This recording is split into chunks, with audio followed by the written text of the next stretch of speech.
King of Ant, tome 19. Suite de King of Ant qui, comme montre un peu la couverture, montre l'affrontement entre Shiro et Ryotaro, qui prend enfin place. On avait déjà quelques teases un peu dans le précédent tome et quelques bastons qui se mettaient en place. Là, ça va vraiment être le centre du tome, même si on a quelques bastons aussi un peu avec d'autres personnages, pas dire secondaires, mais d'autres personnages qu'on a suivi un peu dans le récit, qui vont prendre place.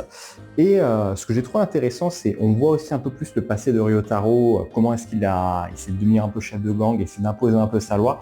Et aussi un passage un peu important, je ne veux pas forcément trop spoil ce qui s'est réellement passé, mais on va voir, j'essaie de retrouver une page qui présente un peu ça. À la rigueur ici, je crois que là, j'en ai une qui est pas mal, avec le décès de la mère de Shiro. Ce qui s'est passé un peu, voilà, à la rigueur de cette page, je peux bien le faire aussi, sans forcément trop spoil. Ce qui s'est passé quand sa mère est morte, effectivement, les répercussions, qui a mis en œuvre tout ça, ou quelles sont les conséquences et les actes qui ont amené à sa mort. C'est très intéressant. Et ça montre un peu la dualité entre les deux personnages, qui clairement étaient plus Shiro, on le suivait un peu de vieille nature, mais quand même toujours un peu dans ses bottes, et Ryotaro, c'était un peu, à la limite, le mec calculateur qui avait toujours un peu la folie des grandeurs, et on voit que finalement, malgré qu'il avait la folie des grandeurs, on voit qu'il avait quand même les pieds sur terre et qu'il essayait de régler des choses un peu à sa façon et qu'il avait quand même un bon fond, on va appeler ça comme ça, même si voilà, c'est un personnage, je vais dire, foncièrement mauvais non plus. Il avait un peu ses raisons aussi de devenir le roi des fourmis, d'imposer un peu sa loi, et il a aussi un peu raison sur certains points pour essayer de rajouter un peu de l'ordre dans ce monde et maintenir la paix aussi au sein du Japon et au sein de l'Empire qu'ils ont construit.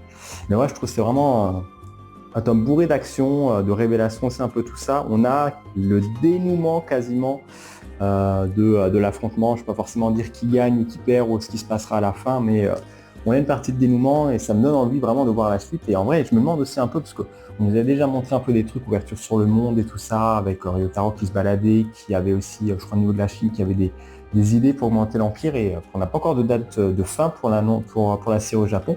Je me demande combien de temps ça va encore continuer en vrai. C'est pas forcément que ça me déplaît, mais c'est vrai que je suis assez curieux de savoir ce que va raconter la suite, sachant que là, c'est vrai que c'était vraiment l'objectif un peu principal de la série au début, c'était que Shiro prenne un peu les rênes et batte sa famille pour ça. Finalement, il affronte son frère et sa sœur, son autre sœur et son autre frère sont un peu de son côté, donc on ne sait pas forcément trop encore ce qui reste de se passer, mais il y aura peut-être encore un autre ennemi. Je crois qu'on nous avait présenté un mec à un moment sur un tome, alors je ne sais pas si on le voit ici, qui avait un tatouage de fourmi, je crois, sur le dos. Il sera peut-être mis dans un avant en tout cas.